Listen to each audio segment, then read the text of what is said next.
A very beautiful lady out of nowhere appeared in Amafor land, singing with her melodious voice and dancing tirelessly. Her sweet voice and beauty were irresistible. Her dancing steps were so enticing that people who set their eyes on her and hear her voice forget their direction but stay till death. This goddess sings and dances at the central path leading to the people's farmland and to the stream, getting easy access to the indigenous members of Amafor, because everyone entering or leaving the village must pass through this path. The people of Amafor gradually begin to assemble at this point.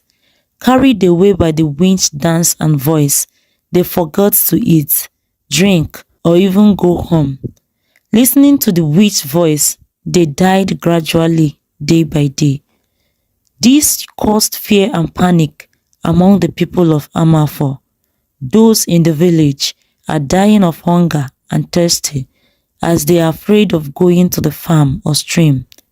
No one wants to die while listening to the witch. Some of the villagers, despite covering their face in order not to see the witch, all got attracted to and died watching and listening to the witch. The king of Amafor sent some of their warriors, but none of them returned. This got the people more scared and worried. Among the people of Amafor lived a little orphan, Okechukwu, who lives with his blind grandmother. As usual, Okechukwu has gone to hunt with his catapults. Wandering through the bush, he overheard two men discussing about a witch that attracts and kills people who listens to her voice. From their discussion, Okechukwu discovered that the witch attracts and kills only people who hears her voice. Thinking of what to do to save his people, and since the witch can only trap those who hear her voice, he looked for ways to block his hearing so as to go to the scene, observe, and be able to come back safely without losing consciousness. Getting home, he wrapped some objects around his head, covering his ears, and then asked his grandmother to sing for him. Checking if he could not hear her voice, he tried out many ways to block his hearing, but none seemed to be working. He went to the native doctor in their community, asking of what to do so as not to hear a loud voice singing. The native doctor advised him the only way is to go deaf.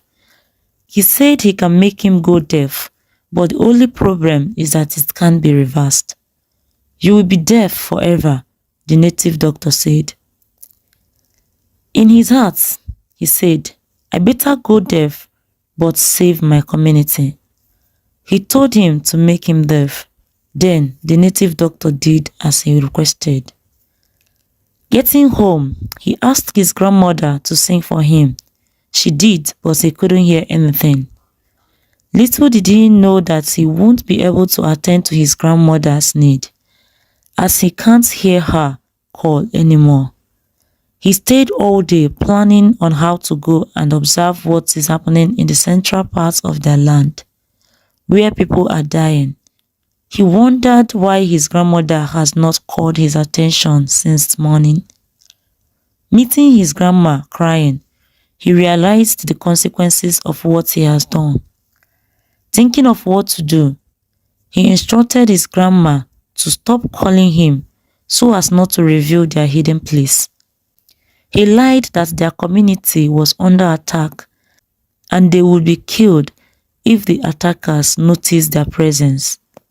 He taught her some signs to use and describe her needs. He told her that he will always be around to attend to her. In the night, after putting his grandmother to bed, he left for the place where their people were dying. On getting to the place, He saw many dead bodies and those still watching the beautiful lady dancing, but he can't hear her voice. He hid at a corner watching, while thinking of what to do to save his people. While watching the scene, at around 3 a.m., he saw two able-bodied men coming in with a calabash and blood dropping from the calabash. He watched them drop it for the witch. Seeing this, he quickly ran to the roots they had come from and hid. He realized they are men of Ede, but how? Why are they feeding the witch? They are talking, but he can't hear what they were saying. The next day, these men came again, same time, carrying same thing. Then he followed them secretly. At some point on their way, they stopped and started hunting for an antelope. He watched them rejoice as they killed one and hid it in a cage under a big tree. Same time the next morning, he climbed on top of a tree beside the road so as to see what is in the calabash they used to drop for the witch, and it was heart of an antelope. He also noticed they drink from their stream each time they passed. He went back to where they had hidden the antelope and saw nothing. The following day, he observed them repeat the same cycle of movement. So, the next morning, after attending to his grandmother, he ran into the bush and began hunting. With his catapult, he killed a monkey and harvested the heart. He waited patiently for the men of Ede to pass as usual the next morning. He poisoned the stream with some sleeping potion and hid at a corner to observe. The men of Ede, after drinking the water, went into a deep sleep. Then he interchanged heart of the antelope with that of a monkey. When the soldiers from Ede woke up, they realized they were late. Hurrying, they took the calabash without checking. They offered it to the witch as usual and left. The witch ate the monkey's heart and felt betrayed. Angrily, she went after them, devoured them on the way, and then made her way into Ede community. The people of Ede breached their agreement with the witch, and the consequences is that they will pay with their lives. It went ahead killing every soul from Ede. Hours later, people of Omafo, initially trapped by the witch, returned to the community. The land of Amafo was filled with joy.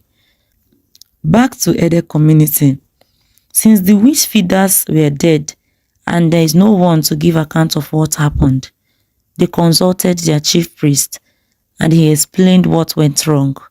He said, someone from Amafo, not clearly revealed, noticed what was happening and exchanged the heart of the antelope made for the witch with that of a monkey. This made the witch feel betrayed and come after us. Some years after the witch attack, the land of Omafo reduced drastically in their productivity. They work hard but still has no food. Seeking for reasons and solutions, the wise man of their community gave them the message saying, the land of Amafo was saved by a poor little boy. Unless he is rewarded appropriately, the land remains infertile, said the gods. Shocked and surprised hearing this, the king said, tell us the person, let me reward him immediately. I don't know the person, but I suggest you make an announcement for the person to reveal himself. The king did as the wise man has directed, stating the rewards that await the person. Okechukwu saw the town crier making the announcement, but did not hear what he announced, so he continued with his life journey. The next day, the king's palace was filled with people of the age bracket the king stated in the announcement. Each claiming to be the savior of the people. The king got confused. The wise man said, a little boy between the age of 10 and 13 saved the land of Amafor, not all the community boys within the age brackets. How do I know the right person? The boys started pointing accusing fingers on one another, saying the other is lying. The king became furious and threatened to kill anyone who lies to him. Yet, they all insisted on their words. Emenike happened to be the only friend Okechukwu got. He was a truthful child and hates lies. His mother convinced him to claim the savior, but he refused to lie. This made his mother to send him out of their house. He ran to Okechukwu place, greeted him, but he didn't respond. I know you are talking to me, but I can't hear you. I have something to tell you. You know I can always trust you, Okechukwu said to Emenike. He explained everything to him and how he lost his hearing ability. Emenike told him that people are in the palace trying to claim his glory. Then he remembered he can't hear him. He looked for a way to tell him what was going on, but he can't hear him.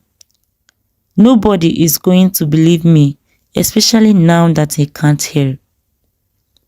The king invited the wise man to make the children speak truth. But the wise man assured him that only the right person can tell correctly where the witch came from and how he sent the witch away. And anyone who tells lies shall fall instantly, but the person that says the truth will remain standing after speaking. They told their stories, and all of them fell down. This made Emenike's mother to look for him. She told him that the curse made this position for him because he tells the truth, but he refused to claim the savior. He went to Okechukwu's place to observe how he communicates with his grandma. He noticed his grandma speaks to him using signs. He told grandma all that had happened and asked her to find a way to ask Okechukwu to explain what happened to his hearing ability. She said she would. Then Emenike took her to the palace. He told the king that her grandson Okechukwu is the one that saved Amafor from the hands of the witch. They said it's a lie. They threatened to kill them all if they were lying. Then he ran to get Okechukwu. He found him looking for his grandma all over the place. He signaled him to follow him. So he did, holding his catapult. On getting to the palace, Emenike told them that Okechukwu lost his hearing ability to save his people. He told grandma to give the signals to Okechukwu whenever he instructs her to do so. He told her to signal him to stand on the Ekwiye. She did, and immediately Okechukwu stood on it. He regained his hearing. He answered every question and remained standing. Emenike was so happy. Everyone was celebrating. The king gave them a very beautiful house, employed people to be taking care of them, and also gave them some farmlands with plenty crops in them. Meanwhile, some people from Ede, because of the witch attack, had run to Amafor community for safety, and their king accepted them. After Okechukwu explained what happened, the king got angry and sent all of them away from their community. He banned them from coming into their community or having affairs with any indigenous member of Amafor village. People still think Okechukwu was still deaf. Then, Emenike's mother told him to claim everything since his grandmother can't see and he can't hear. Only you has the complete information. You can take everything away from them. But he refused, saying his friend shall hear one day, and he believes that. He took his belongings and followed Okechukwu. Outside the house, Okechukwu thanked him for being a good friend. He told him he heard all that his mother had advised him to do. He also confessed to him when he started hearing. Emenike was very happy upon hearing this, and the two friends decided to keep this as a secret between them so that they can easily catch their enemies. They only told Grandma the truth.